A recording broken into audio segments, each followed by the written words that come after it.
साथियों नमस्ते। तो आज हम अध्याय 3 कोयला और पेट्रोलियम इसके जो इम्पोर्टेंट पॉइंट्स है वो पढ़ेंगे। और इससे पहले के जो 2 चैप्टर है वो मैंने प्लेलिस्ट में डाल दिए हैं, तो आप प्लेलिस्ट में जाकर वो दोनों चैप्टर आराम से देख लो, है ना।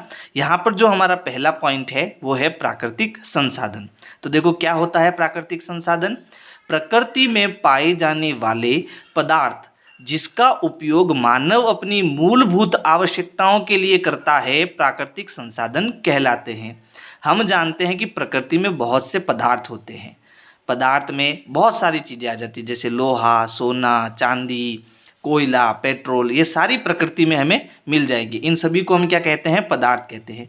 लेकिन प्राकृतिक संसाधन किसको कहेंगे? ऐसे पदार्थ जो मनुष्य की मूलभूत आवश्यकताओं को पूरा करते हैं। मूलभूत आवश्यकता मतलब जिसके बिना हम नहीं रह सकते। जैसे हमें एक स्थान से दूसरे स्थान जाना है तो हम किसका सहारा लेंगे? हम बस का सहारा ले सकते हैं, बाइक का सहारा ले सकते हैं। और बस और बाइक कैसे चलती है? पेट्रोल से चलती है। तो ये हमारी मूलभूत आवश्यकता हो गई। तो पेट्रोल क्या हो गया? एक प्राकृतिक संसाधन हो गया, है ना। तो हमारी मूलभूत जितनी भी आवश्यकताएं है उनको पूरा करने के लिए हम जिन पदार्थों का उपयोग करते हैं वो सभी पदार्थ हमारे क्या होते हैं? प्राकृतिक संसाधन होते हैं। अगला पॉइंट है प्राकृतिक संसाधनों को 2 वर्गों में बांटा गया है। यानी मुख्य रूप से ये जो प्राकृतिक संसाधन है उसको हम 2 भागों में बांट सकते हैं। पहला है अक्षय प्राकृतिक संसाधन और दूसरा है समाप्त होने वाले प्राकृतिक संसाधन। तो पहले हम इसको पढ़ लेते हैं कि अक्षय प्राकृतिक संसाधन क्या होता है। तो वे संसाधन जो प्रकृति में असीमित मात्रा में उपस्थित है, जैसे सूर्य का प्रकाश, वायु आदि। अब वो संसाधन अक्षय प्राकृतिक संसाधन कहलाएंगे जो प्रकृति में असीमित है, यानी कि उसकी मात्रा बहुत सारी है, वो कभी खत्म नहीं हो सकता, है ना। जब तक हमारा ये ब्रह्मांड है जब तक वो हमें मिलता रहेगा। तो असीमित में कौन कौन से है? तो पहला है सूर्य का प्रकाश। इसी प्रकार वायु जो है वो भी क्या है? असीमित है। हम जितना इसका उपयोग कर सकते हैं करें, ये कभी खत्म नहीं हो सकती। फिर इसके बाद में देखो दूसरा जो पॉइंट है वो है समाप्त होने वाले प्राकृतिक संसाधन, है ना। तो इसकी परिभाषा है वे संसाधन जो प्रकृति में सीमित मात्रा में उपस्थित है, जैसे वन, वन्य जीव, खनिज, कोयला, पेट्रोलियम, प्राकृतिक गैस आदि। तो ये सारे संसाधन जो है वो कभी भी समाप्त हो सकते हैं। अब इसको समझने के लिए हमारी किताब में एक क्रियाकलाप है, तो उसको मैं समझा देता हूँ, ठीक है। मान लीजिए मेरे पास यहाँ पर एक गिलास में पानी भरा हुआ है, ठीक है। ये पानी भरा हुआ है और ये जो पानी है वो हमें छोटे छोटे कप के अंदर भरना है, ठीक है। इसको हमें छोटे छोटे कप के अंदर भरना है। अब यहाँ पर मान लीजिए मेरे पास बहुत सारे स्टूडेंट है, ठीक है। बहुत सारे क्या है? स्टूडेंट है। अब जब स्टूडेंट एक एक करके एक एक छोटा छोटा ग्लास जो है पानी का पिएंगे तो एक समय ऐसा आएगा कि ये पानी क्या हो जाएगा? ख़त्म हो जाएगा, समाप्त हो जाएगा। तो यहाँ पर मान लीजिए 3 स्टूडेंट ने ये पूरा पानी पी लिया, तो जो चौथा स्टूडेंट होगा उसको वो पानी नहीं मिलेगा, पीने का पानी नहीं मिलेगा। यानी कि ये क्या था? ये सीमित मात्रा में था जो कि एक दिन क्या हो गया? ख़त्म हो गया। तो ये जितने भी संसाधन हैं, क्योंकि हम जानते हैं हमारी पृथ्वी की जो जनसंख्या है वो बहुत सारी है ना। इतनी है, अरबों खरबों में वो संख्या है, जनसंख्या। तो हम जब ये सभी लोग वन का उपयोग करेंगे, वन मतलब वन के अंदर पेड़ पौधे होते हैं, उसकी कटाई करेंगे, पेपर बनाएंगे। ये जो पेपर होता है ये किससे बनता है? पेड़ पौधों से बनता है। तो जब हम पेड़ों की कटाई करेंगे और पेड़ नहीं उगाएंगे तो एक दिन वन खत्म हो सकता है। वन्य जीव यानी कि जंगल में जो भी जंतु पाए जाते हैं उन्हें हम वन्य जीव कहते हैं। तो अगर उनकी भी हम रक्षा नहीं करेंगे तो वो भी खत्म हो जाएंगे। खनिज जैसे लोहा, चांदी, सोना, वो सारी चीज़ें सीमित मात्रा में है। कोयला भी सीमित मात्रा में है, पेट्रोलियम पदार्थ भी सीमित मात्रा में है और प्राकृतिक गैस भी सीमित मात्रा में है। तो इन सभी को हम क्या कहेंगे? समाप्त होने वाले प्राकृतिक संसाधन कहेंगे। फिर अगला पॉइंट है जीवाश्म। अब देखो जीवाश्म क्या होता है? जीवाश्म ईंधन। अब देखो पहले ईंधन समझा देता हूँ, ईंधन क्या होता है। तो हम देखते हैं कि हमारे घर में जो रसोई होती है ना, रसोई में क्या होता है? रसोई में गैस का चूल्हा होता है। गैस का क्या होता है? चूल्हा होता है। और ये किससे जुड़ा हुआ होता है? वो गैस की टंकी से जुड़ा हुआ होता है ना। अब ये गैस की टंकी में क्या भरा होता है, गैस भरा होता है। जब हम गैस चालू करते हैं तो ये गैस यहाँ आती है और यहाँ से क्या मिलती है हमें, ऊर्जा यानी कि ऊष्मा मिलती है। क्या मिलती है, ऊष्मा मिलती है। इस ऊष्मा से हम क्या करते हैं, भोजन बनाते हैं, जिससे भोजन पकता है और हम भोजन ग्रहण करते हैं, है ना। तो ये जो गैस है वो एक प्रकार की क्या है, ईंधन है। तो वो जितनी भी चीज़ें हैं जिनसे हमें क्या मिलती है, ऊर्जा मिलती है, ऊष्मा मिलती है, उन सभी चीज़ों को हम क्या कहते हैं, ईंधन कहते हैं। तो इसमें पेट्रोल भी आ जाएगा, कोयला भी आ जाएगा, गैस भी आ जाएगी। ये सारी चीज़ें किस में आएगी, ईंधन में आएगी। और हम पढ़ रहे हैं जीवाश्म ईंधन। तो ये है, कुछ ईंधनों का निर्माण सजीव प्राणियों के मृत अवशेषों से होता है, जिसे जीवाश्म ईंधन कहते हैं। जैसे पेट्रोल, कोयला, ये सभी क्या है, जीवाश्म ईंधन है। यानी ये जो ईंधन बनता है वो किन से बनता है, वो सजीव प्राणियों के मृत अवशेषों से। यानी कोई जीव जंतु अगर मर गया है तो उस मरे हुए शरीर से इस ईंधन का निर्माण होता है, इसलिए इसको हम जीवाश्म ईंधन कहते हैं। ठीक है, फिर क्या है, अब ये कैसे बनता है वो हम आगे समझेंगे कि ये कोयले का निर्माण और पेट्रोल का निर्माण कैसे होता है ना।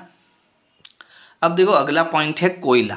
अब कोयला क्या है, कोयला एक समाप्त होने वाला प्राकृतिक संसाधन है, तो इसके बारे में हमें जानकारी रखना जरूरी है। तो देखो कोयला क्या होता है, यह एक कठोर काले रंग का पदार्थ होता है। यानी ये क्या है, एक पदार्थ है जो जमीन की खुदाई करने पर हमें मिलता है। वैसे कोयला हम सब ने देखा है, फिर भी आपकी जो बुक है उसके अंदर ये कोयला दिया हुआ है जो इस प्रकार का दिखता है ना। तो ये काले रंग का एक कठोर पदार्थ होता है जिसे हम क्या कहते हैं, कोयला कहते हैं। वैसे जब लकड़ी हम जलाते हैं तो बाद में जो बचता है उसको हम क्या कहते हैं, कोयला कहते हैं। तो यह एक कठोर काले रंग का पदार्थ है। इसका उपयोग खाना पकाने, रेल इंजन को चलाने और तापीय संयंत्र आदि में करते हैं। तो देखो खाना पकाने में तो हमें पता है कि कोयले का उपयोग करते हैं, लेकिन रेल इंजन को कैसे चलाते हैं, तो देखो यहाँ पर पहले जो रेलगाड़ियाँ चलती थी वो कोयले की मदद से चलती थी, अब तो लाइट की मदद से चलती है। अभी भी कुछ ट्रेन है जो कोयले से चलती है। अब ये कोयले से कैसे चलती है, तो आप कभी मेले में गए होंगे तो मेले में आपने देखा होगा कि एक जहाज होती है ना। उस जहाज के यहाँ पर ऐसे नीचे एक दिया होता है। जब वो दिया जलता है ना, जब वो दिया जलता है तो इसकी भाप बनती है, और वो भाप जो होती है वो पानी को क्या देती है, धक्का देती है, जिससे जहाज आगे की ओर चलता है। तो ये जो कोयला है वो भी क्या बनाता है, भाप बनाता है, और इस भाप की मदद से ट्रेन आगे चलती है। अब ये एक दो कोयले से नहीं होता है, इसके लिए बहुत ज़्यादा कोयले की ज़रूरत होती है। तो ट्रेन में एक डब्बा ऐसा होता है जिसमें केवल क्या करते हैं, कोयले को जलाते हैं, और जब कोयला जलता है तो वो क्या बनाता है, भाप बनाता है, और वो भाप आगे की तरफ इस तरफ धक्का देता है तो ट्रेन इस तरफ चलती है ना। तो ट्रेन चलाने के लिए भी कोयले का उपयोग होता था। फिर है तापीय संयंत्र में, तापीय संयंत्र से क्या बनती है, बिजली बनती है। ये तापीय संयंत्र से कैसे बनती है इसको हम आगे पढ़ेंगे, लेकिन आपको इतना सा ध्यान रखना है कि कोयले का इन जगहों पर उपयोग होता है। अगला पॉइंट है कार्बनीकरण, जो इस कोयले का ही पॉइंट है ना। और ये कार्बनीकरण की परिभाषा है, तो ये है मृत वनस्पति। यहाँ पर क्या लिखा हुआ है, वनस्पति। मृत वनस्पति का धीमे प्रक्रम द्वारा कोयले में बदलना कार्बनीकरण कहलाता है। अब इसको समझो, मृत वनस्पति का मतलब क्या हुआ। जैसे मान लो ये क्या है, एक पेड़ है, ठीक है। ये पेड़ सड़ गया, गल गया, यानी क्या हो गया, मृत हो गया। अब ये मृत पेड़ जो है उसके धीमे प्रक्रम द्वारा कोयले में बदलना। अब ये एक दिन किस में बदल गया, कोयले में बदल गया। अब ये कैसे बदला वो चीज़ आगे लिखी हुई है, मैं आगे बताऊंगा।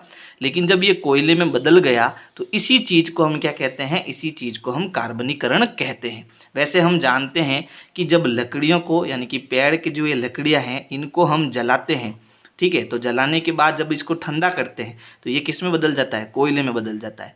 लेकिन इस प्रक्रिया में इसको हमने जलाया है, लेकिन बिना जलाए, यानी जो मृत पेड़ होते हैं बिना जलाए जब धीमी प्रक्रिया द्वारा कोयले में बदल जाते हैं तो इस प्रक्रिया को हम क्या कहते हैं, कार्बनीकरण कहते हैं। फिर देखो अगला पॉइंट है कोयले का निर्माण। अब देखो कोयले का यह जो कार्बनीकरण हुआ वो कैसे हुआ, तो यहाँ पर अब आपको समझ में आएगा। आज से लाखों वर्ष पूर्व प्राकृतिक आपदा से वन मृदा के नीचे दब गए। यानी कि आज से लाखों वर्ष क्या हुआ, जो जंगल होते हैं, जंगल में क्या होते हैं, बहुत सारे वन होते हैं, वृक्ष होते हैं, है ना। तो उस जंगल में क्या हुआ, प्राकृतिक आपदा हुई, जैसे भूकंप हो सकता है, बाढ़ आ सकती है ना। तो मान लो भूकंप आया, तो भूकंप आने के कारण ये जो पूरा जंगल के जंगल है वो कहाँ दब गया, वो जमीन के नीचे खड्डे में जाकर कहीं दब गया। ठीक है, उससे हुआ क्या, तो उससे क्या हुआ, देखो कई वर्षों बाद उच्च ताप और उच्च दाब के कारण वन के मृत पेड़ पौधे धीरे धीरे कोयले में बदल गए। यानी फिर क्या हुआ, देखो इसको समझना। जैसे मान लो ये वन है और इसमें करोड़ों क्या है, करोड़ों वृक्ष है। जैसे ही भूकंप आया तो ये पूरे करोड़ों अरबों खरबों जो वृक्ष है वो कहाँ दब गए, वो इस जमीन के नीचे दब गए, उसके ऊपर मिट्टी आ गई। तो मिट्टी आ गई तो इसमें क्या हुआ, जब मिट्टी इसके ऊपर है तो इस पेड़ पौधों पर क्या लग गया, दाब लग गया, है ना। जैसे मेरे शरीर के ऊपर, यानी मेरे ये जो अंगुलियां हैं इसके ऊपर मैं कोई पत्थर रख दूंगा तो इस अंगुली पर बहुत ज़्यादा दबाव पड़ेगा। बात समझ में आ गई। तो यहाँ पर क्या हुआ, ये जो वृक्ष थे करोड़ों अरबों खरबों, इनके ऊपर मिट्टी दब गई, कंकड़ दब गए, है ना। तो इस पर बहुत ज़्यादा दाब पड़ गया, यानी कि उच्च दाब पड़ गया। और हम जानते हैं कि इस भूमि के अंदर बहुत ज़्यादा क्या होती है, गर्मी होती है। तो गर्मी मतलब क्या हो गया, उच्च ताप हो गया। तो उच्च दाब और उच्च ताप के कारण ये जो मरे हुए पेड़ पौधे हैं वो किस में बदल गए, वो कोयले में बदल गए। बात समझ में आ गई।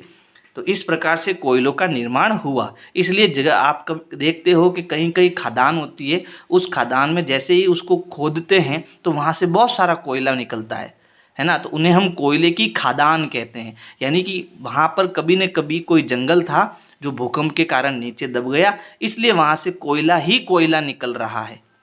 ठीक है, अगला पॉइंट है, वायु की उपस्थिति में कोयले को जलाने पर यह CO2 यानी कि कार्बन डाइऑक्साइड गैस उत्पन्न करता है। जब आप वायु की उपस्थिति में कोयले को जलाओगे तो जो धुआं निकलेगा उस धुएं में क्या होगा, कार्बन डाइऑक्साइड गैस होगी।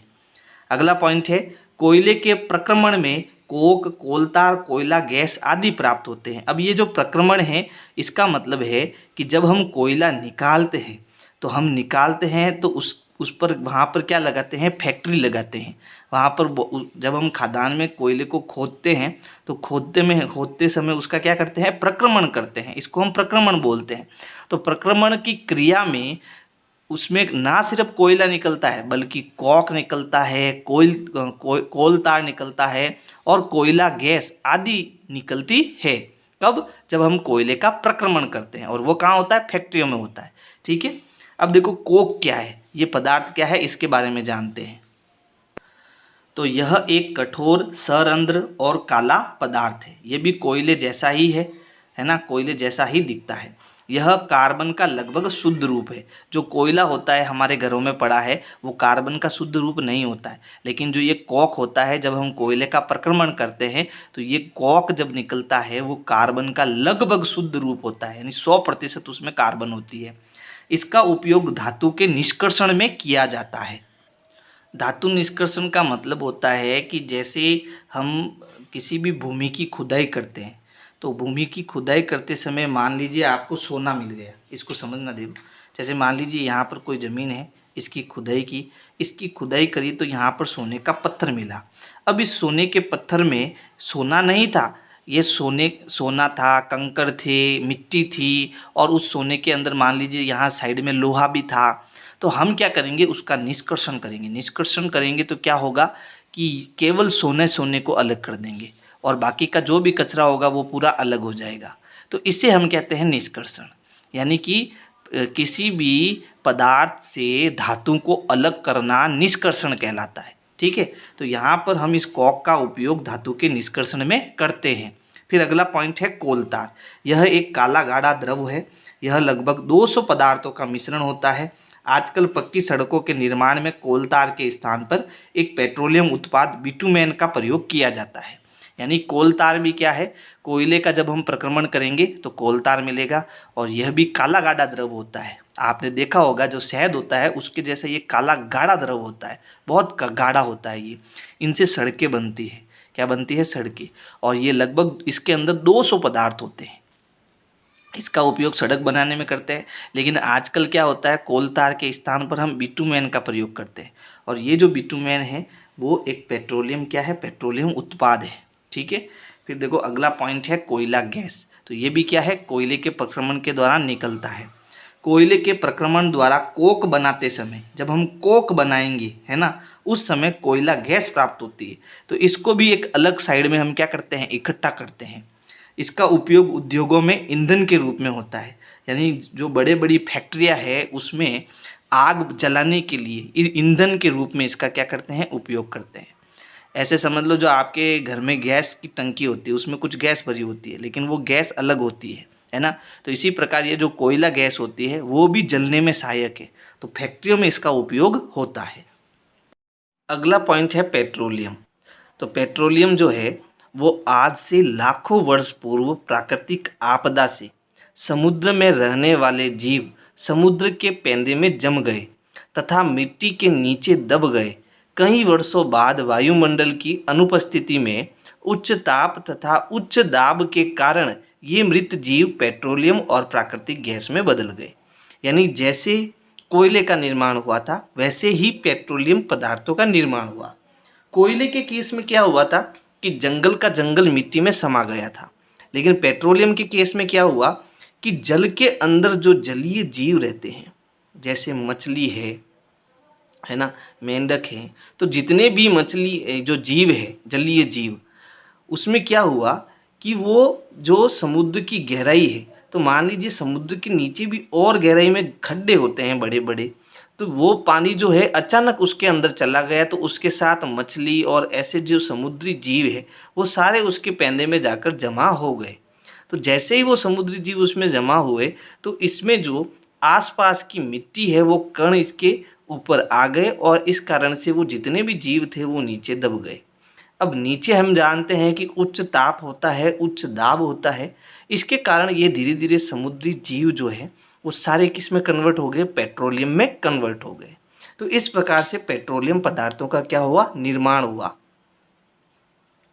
फिर देखो अगला पॉइंट है पहला तेल का कुआं पेनसिल्वेनिया यानी अमेरिका में सन 1859 में ड्रिल किया गया। ड्रिल किया गया मतलब वहाँ पर समुद्र के अंदर कुआं बनाया गया। और कहाँ बनाया गया, पेनसिल्वेनिया में बनाया गया। फिर इस कुएं से पेट्रोल निकाले गए, पेट्रोलियम निकाले गए। भारत में 1867 में असम के माकुम नामक स्थान पर तेल का सर्वप्रथम पता चला। भारत में पेट्रोल असम, गुजरात, मुंबई हाई, गोदावरी तथा कृष्ण नदियों के बेसिन में पाए जाते हैं। तो यहाँ पर सबसे पहले कब पता चला था, असम के माकुम में सन 1867 में पता चला था। और भारत में भी पेट्रोलियम जो ये है पदार्थ है वो कहाँ मिलते हैं, गुजरात, मुंबई हाई, गोदावरी, कृष्णा नदियों के बेसिन में मिलते हैं। फिर अगला पॉइंट है पेट्रोलियम गहरे रंग के तेलीय द्रव है। यह पेट्रोलियम गैस, पेट्रोल, डीजल, स्नेहक तेल, पैराफिन मोम आदि का मिश्रण है। यानी पेट्रोलियम पदार्थ जो है वो उसमें केवल पेट्रोल नहीं होता है, उसमें ये सारे पदार्थ होते हैं। ठीक है। अगला पॉइंट है परिष्करण। तो देखो परिष्करण क्या होता है, पेट्रोलियम के विभिन्न संघटकों को अलग करने का प्रक्रम परिष्करण कहलाता है। यानी कि हम जानते हैं कि पेट्रोलियम के संघटक क्या क्या है, तो पेट्रोलियम में पेट्रोलियम गैस होती है, पेट्रोल होता है, डीजल होता है, स्नेहक तेल होता है, पैराफिन मोम होता है ना, ये सारी चीज़ें होती है। तो जब हम इस पेट्रोलियम पदार्थ से ये सारी चीज़ें अलग अलग करते हैं तो इस प्रक्रिया को हम क्या कहते हैं, परिष्करण कहते हैं। पेट्रोलियम को काला सोना भी कहते हैं। जो पेट्रोलियम पदार्थ होते हैं, जितने भी पदार्थ हैं, उन सबको हम क्या कहेंगे, काला सोना कहेंगे। फिर अगला पॉइंट है संपीड़ित प्राकृतिक गैस यानी कि सीएनजी। प्राकृतिक गैस को उच्च दाब पर संपीड़ित करके सीएनजी के रूप में भंडारित किया जाता है। तो यहाँ पर जब पेट्रोलियम का हम परिष्करण करते हैं तो इसमें प्राकृतिक गैस भी निकलती है, और ये जो गैस होती है उसको हम उच्च दाब पर संपीड़ित करते हैं, तो जो द्रव बनता है उसे हम सीएनजी कहते हैं। अब इसको समझना ये कैसे बनता है। जैसे मान लीजिए ये पेट्रोलियम पदार्थ के लिए यहाँ पर क्या है, एक कुआं है। जब पेट्रोलियम पदार्थ का हम मशीन लगाकर फैक्ट्रियों में इसका क्या करेंगे, परिष्करण करेंगे, है ना, तो वहाँ से हम क्या अलग करेंगे, प्राकृतिक गैस को अलग करेंगे। अब ये प्राकृतिक गैस क्या होगी, इस गैस को हम एक बड़े पात्र में जाने देंगे। जैसे मान लीजिए ये कोई पात्र है, ठीक है। तो इस पात्र में हम क्या करेंगे, गैस को डाल देंगे। अब इस गैस में हम क्या करेंगे, उच्च दाब लाएंगे। उच्च दाब लाएंगे तो इसके जो अणु दूर दूर है, हम जानते हैं गैस के अणु दूर दूर होते हैं, तो जैसे ही इस पर बहुत सारा प्रेशर लगाएंगे, दाब लगाएंगे, तो ये कण पास आ जाएंगे। जैसे ही ये कण पास में आएंगे तो ये गैस से किस में बदल जाएगा, द्रव में बदल जाएगा। तो ये जो हमने द्रव बनाया है इसको हम कहीं भंडारित कर सकते हैं, इकट्ठा कर सकते हैं, ठीक है। यानी इसको संपीड़ित करेंगे, इसके कण को पास पास में लाएंगे, तो जो गैस बनेगी उसको हम कहेंगे CNG, यानी कि संपीड़ित प्राकृतिक गैस, कंपोज्ड नेचुरल गैस, है ना। तो इसको आपको याद रखना है। इसका जो है अधिकतम जो है CNG की फुल फॉर्म पूछी जाती है, तो इसकी जो पूरी फॉर्म है वो क्या है, संपीड़ित प्राकृतिक गैस है। यह कम प्रदूषणकारी तथा एक स्वच्छ ईंधन है। CNG के पाइपों का जाल जो है बड़ोदरा गुजरात पर उपलब्ध है, यानी कि ये दूसरी गैसों की तुलना में कम प्रदूषणकारी है ना, और एक स्वच्छ ईंधन है, यानी कि अच्छा ईंधन है, इससे प्रदूषण नहीं होता है। और CNG अगर आपको देखने हैं इसके पाइप, तो आपको गुजरात में, सब पूरे गुजरात में जो है इसके पाइप नज़र आएंगे। यानी कि जो गैस में जो रसोई होती है, रसोई में हम गैस की टंकी का प्रयोग करते हैं, वहाँ टंकी का प्रयोग नहीं करते हैं, वहाँ पर गैस में सीधे पाइप छोड़े जाते हैं। उस पाइप में CNG भरी रहती है और इस CNG के मदद से जो घर में गृहिणी है वो खाना पकाती है, ठीक है। तो वहाँ पर जो है ज़्यादातर CNG का प्रयोग होता है। अब है LPG। तो LPG का फुल फॉर्म होता है द्रवित पेट्रोलियम गैस। अब ये जो गैस होती है, जो आप टंकी खरीदने जाते हो, गैस की टंकी, ये LPG उसमें भरी हुई होती है, ठीक है। जैसे आप HP की, इंडेन की जो भी टंकी आपके घर में पड़ी है उसमें क्या है, उसमें LPG गैस भरी हुई है। फिर है बिटुमेन। तो बिटुमेन क्या होता है, पेंट एवं सड़क के निर्माण में उपयोग होता है, और ये बिटुमेन भी जो है एक पेट्रोलियम का पदार्थ है। तो जब पेट्रोलियम का परिष्करण करते हैं तो बिटुमेन भी निकलता है, और इस बिटुमेन का उपयोग हम कहाँ करते हैं, पेंट एवं सड़क बनाने में करते हैं। अगला पॉइंट है, कुछ प्राकृतिक संसाधन प्रकृति में सीमित है, अतः उनका उपयोग तभी करना चाहिए जब नितांत आवश्यक हो। हम जानते हैं कि जितने भी प्राकृतिक संसाधन हैं, है ना, उनमें कुछ सीमित है। तो जो सीमित है वो एक दिन ख़त्म हो जाएगी, तो वो ख़त्म ना हो, उसका उपयोग धीरे धीरे सब लोग करें। तो ये ज़रूरी है कि हम उसका क्या करें, जब आवश्यकता हो तभी उसका उपयोग करें, नहीं तो वो जल्दी ही ख़त्म हो जाएंगे, हमारी आने वाली पीढ़ी उसका उपयोग नहीं कर पाएगी। फिर है भारत में पेट्रोलियम संरक्षण अनुसंधान संघ, जिसका नाम है PCRA। ये PCRA की फुल फॉर्म है ना, लोगों को पेट्रोल और डीजल बचाने के लिए निम्न सलाह देती है। तो जो PCRA है, एक संगठन है जो लोगों को क्या सलाह देता है, गाड़ी समान तथा मध्यम गति से चलाना, यानी कि गाड़ी समान चाल से चलानी चाहिए। जैसे 60 की स्पीड से चला रहे हो तो लगातार 60 की स्पीड से ही चलाओ, है ना। और मध्यम गति, ये जो 60 की स्पीड होती है वो मध्यम गति होती है, 60 से कम चलाओ लेकिन 60 से ज़्यादा मत चलाओ। तो समान चाल से चलाने से क्या होगा, पेट्रोल कम खर्च होगा, और मध्यम गति से चलाने से आपकी सुरक्षा भी होगी। तो पहली चीज़ तो ये होगी। टायरों का दाब सही रखें। देखो, टायर में ज़्यादा हवा भी नहीं होनी चाहिए तो कम हवा भी नहीं होनी चाहिए। टायर में अगर कम हवा होगी तो पेट्रोल ज़्यादा खर्च होगा, टायर में ज़्यादा हवा होगी तो आपके एक्सीडेंट होने के चांस हो जाएंगे। तो टायरों में दाब क्या होना चाहिए, सही होना चाहिए, एक नियमित मात्रा में होना चाहिए। गाड़ी की नियमित रख रखाव और सुनिश्चित करें। जैसे गाड़ी आप चला रहे हो लेकिन उसकी सफाई नहीं कर रहे हो, उसको सर्विस में नहीं दे रहे हो, उसका जो है आप उसमें डीजल नहीं डलवा रहे हो, है ना, या फिर उसमें जो है एक ऑयल आता है जो ऑयल चेंज करना पड़ता है गाड़ी में, तो वो लगातार आपको चेंज करवाना चाहिए। यानी कुल मिला के गाड़ी की जो सर्विस है वो टाइम पर करानी चाहिए, क्योंकि गाड़ी की सर्विस होगी तो पेट्रोल कम खर्च होगा, है ना, जिससे पर्यावरण प्रदूषण भी कम होगा और पेट्रोलियम पदार्थ को हम बचा सकेंगे। तो ये जो PCRA होता है वो 3 सलाह देता है, वो हमें माननी चाहिए। तो इस प्रकार से आपका ये पूरा चैप्टर समाप्त हुआ। और अगर मेरे वीडियोज आपको पसंद आ रहे हैं तो वीडियो लाइक करो, अपने दोस्तों को शेयर करो। Thank you.